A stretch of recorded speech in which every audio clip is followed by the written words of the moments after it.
You ask Tiger to solve. This deals with linear equations with one unknown. The final result is x equals 10/13. Let's solve it step by step.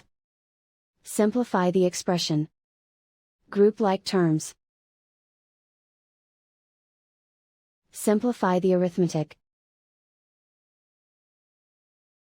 Group all constants on the right side of the equation. Subtract 10 from both sides. Simplify the arithmetic.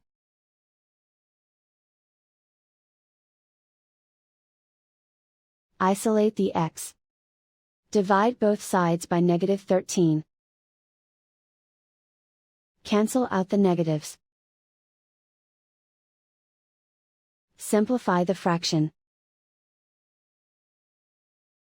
Cancel out the negatives. And so the final result is x equals 10/13.